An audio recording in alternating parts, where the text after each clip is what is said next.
Good afternoon, Year 2. Welcome to your science lesson, the first science lesson of this term.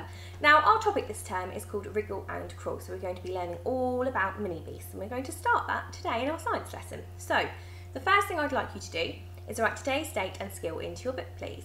The date today is Monday, the 22nd of February 2021, and your skill is to label the parts of an insect. So I'd like you to write that in your book, please, and pause the video and then unpause when you're ready to begin.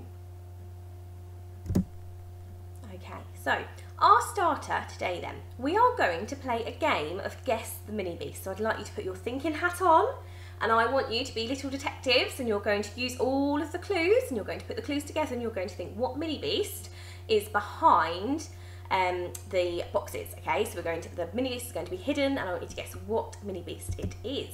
So here are the boxes then, I'm going to reveal them one at a time. What mini beast do you think this could be? Okay, a few more boxes, so we should have a bit more of an idea now. Tell the person next to you or an adult at home, what mini beast do you think this is? Okay, you can see the head there. Okay, well done. What mini beast is it? Well done, it's an ant, okay? That was our hidden mini beast. Let's do another one then. Okay, what mini beast do you think this could be? What was that mini beast sat on? What's this here? What can we see here? What do you think that could be? Okay, we can see it again here. Think about the parts of a mini beast that you might already know. Okay, what mini beast is it? Well done, it's a bee. Good. Last one then, last guessing game. What mini beast do you think this is? There's less clues this time. What mini beast could that be? What mini beast do you think it is now? Tell the person next to you or your adult at home. Okay, we can see a bit more. What mini beast is this? What's it called? Well done, it's a caterpillar.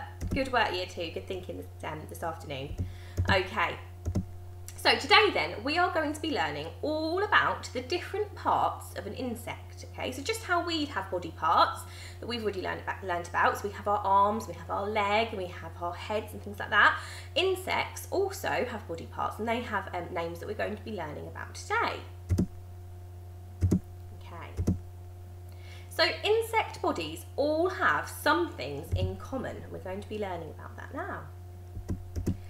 All insects are invertebrates. Now this is a new word to us in Year 2, so I would like you to say invertebrate. Well done, invertebrate. So an invertebrate is an animal without a backbone. Okay, so it doesn't have a backbone. So insects all do not have backbones, and this makes them quite flexible. So that's why they can wriggle around and they can crawl around. Unlike us, we have our backbone, don't we? We've got our spine, which means that we're not quite so flexible. Okay, it helps us sit up nice and straight, doesn't it? So one thing to remember as we go throughout this term then, when we're looking at a mini beast in our wriggle and crawl topic, is not all mini beasts that we're going to be looking at are classed as insects. Okay, so for example, a snail is a mini beast, but it is not an insect. Okay, just something to keep in the back of your mind as we go forward. So insect bodies have three main parts, and we're going to be learning some new words now. So the three main parts of an insect body are the thorax. Can you say thorax? Well done. The abdomen. Can you say abdomen? Well done. And the head. Well done. We all know how to say that word. Okay, so here's the head then. This is at the top of the insect's body. And then the middle part of the body is called the thorax. And then the bigger part at the bottom then, the lower part of the body, is called the abdomen. And we can see that if we have a look at this mini beast here, we can see the head here, okay, labelled head there, and then we've got thorax, which is this middle part here, and then we can see this label here, and this part is the abdomen, okay? So we're going to start today by looking at the head, okay, and all of the things that we can find on an insect's head. So the head is where the antennae, the compound eyes, and external mouth parts are, and we're going to look at these in more detail now. So the antennae are sometimes called feelers, okay, and if we have a look at this insect's head here then, these are the antennae, okay, so we've got one there and we've got one there, And the function of antennae are different for different mini-beasts, okay? So they use them for different things depending on which mini-beast we are looking at. The functions of antennae include sensing touch, so they can feel things, air motion, so the direction of the wind, for example, heat, okay, so how hot the temperature of something is, or the air, vibration, so the sounds, they can pick up sound with their antennae, and smell and taste, and that's a really, really important function of antennae. So the smell and the taste is a really key function of those, okay. They help insects perceive their surroundings, so they really help. So how we use our eyes, and we use all of our senses. So we use our eyes, our sense of touch, our sense of smell, and we for example, we use our hands for touch, don't we? And we use our eyes for our vision, for what we can see. They use their antennae to help them with some of those things, and for them to understand their environment that they're in. Okay. They even help them to find each other, so they're super clever insects, and as we go through the term we're going to be learning lots and lots about them, and we're going to be learning more about the antennae as well. So it's a really clever part of the insect's body. Okay, let's have a look then at the compound eyes now. So insects' eyes are not like ours. Okay, they have compound eyes, so they've got very different eyes to us, and this is what their eyes look like up close. So you've all seen your eyes, you've all looked in the mirror, haven't you? And we know that our eyes look very, very different to this. Okay, how do you think our eyes do look different? Just tell the person next to you, or tell your grown up at home. What are some of the key differences here? Looking at the eyes of this insect, look quite different, don't they? Okay. So it's similar then, these compound eyes are similar to having hundreds of tiny little eyes that make up each eye, okay? And they have very good vision, so these compound eyes help them see lots of things, okay? They also mean that they have good peripheral vision. I'm rubbish at saying that word. So peripheral vision, okay? So perhaps you could practice it to year 2, because we all know I struggle with some things sometimes. So peripheral vision. Your turn. Well done, I'm sure you said that much better than me first time. Okay, so what this means is that they are more likely to see animals that are trying to eat them, okay? So your peripheral vision is, so if someone was over here, I would probably struggle to see them. So I'm waving my hand now and looking at the camera, and I can't see my hand waving. Whereas if I move it over here, I can see it from like the corner of my eye, okay? So that's what your peripheral vision is, when you can see something almost when you're not looking directly at it, from the corner of your eye, okay? And they have really good peripheral vision, which means that they can see if something's trying to sneak up on them, like a predator, for example. Okay.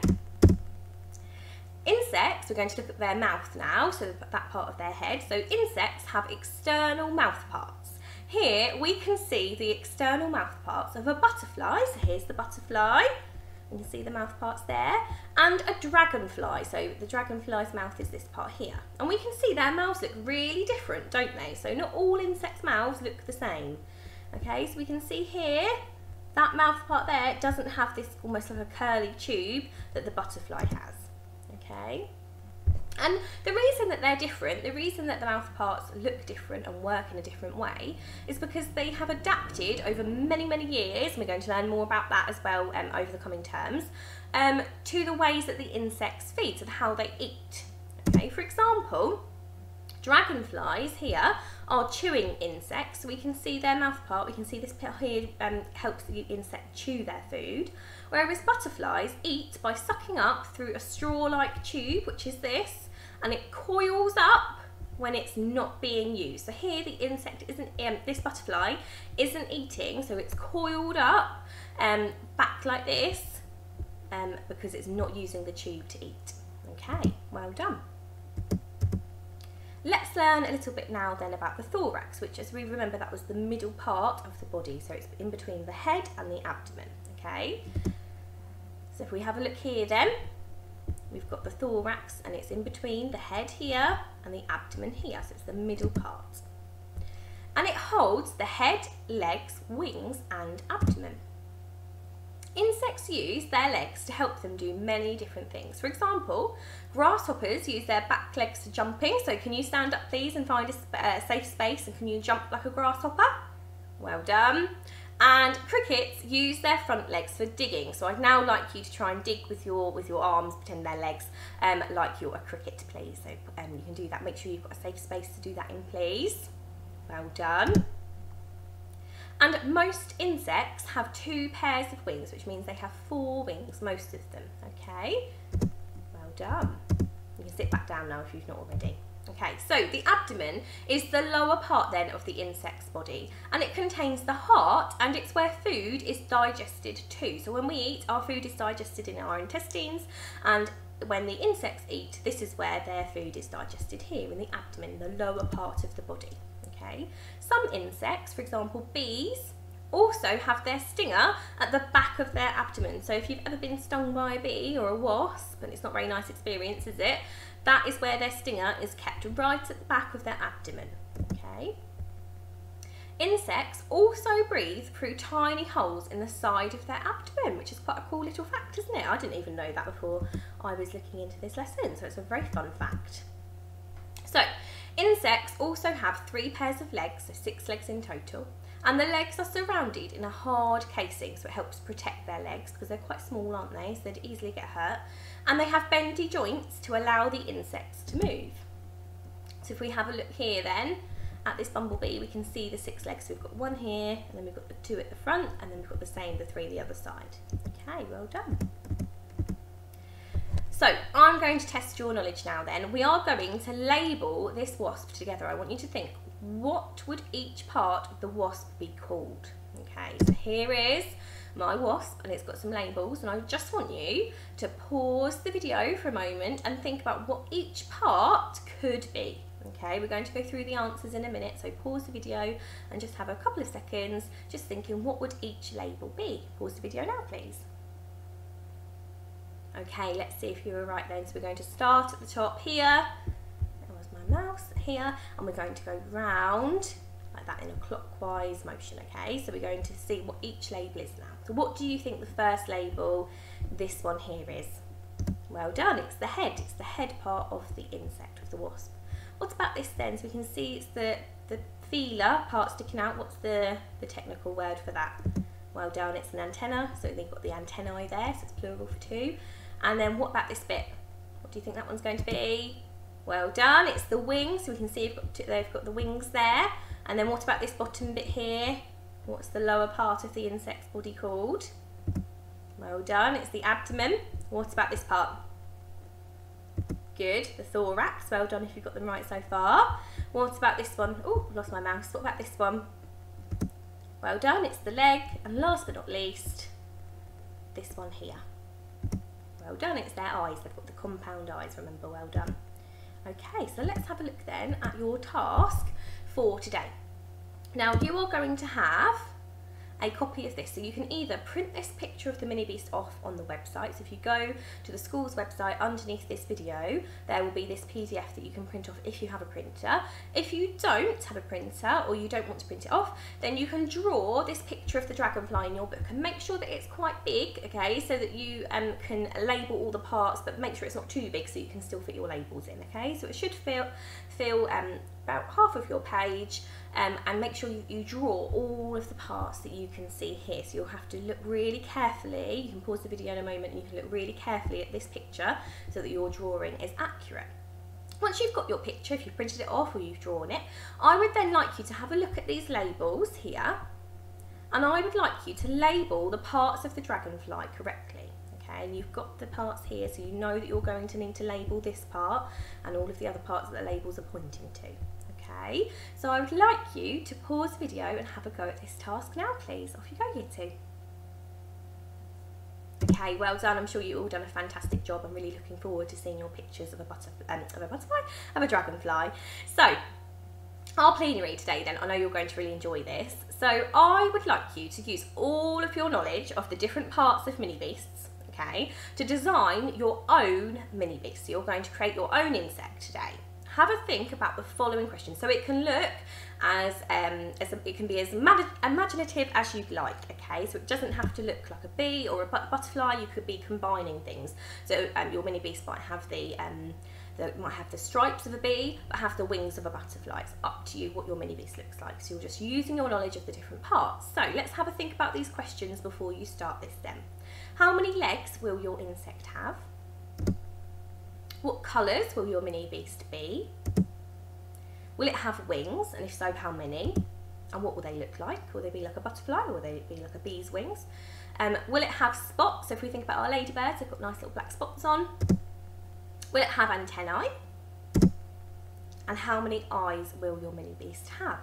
Okay, so I would like you to, as your plenary, to draw your own mini beast, to be as creative and as imaginative as you'd like, and create your own mini beast. Well done. I hope you've really enjoyed today's lesson, Year 2. Goodbye.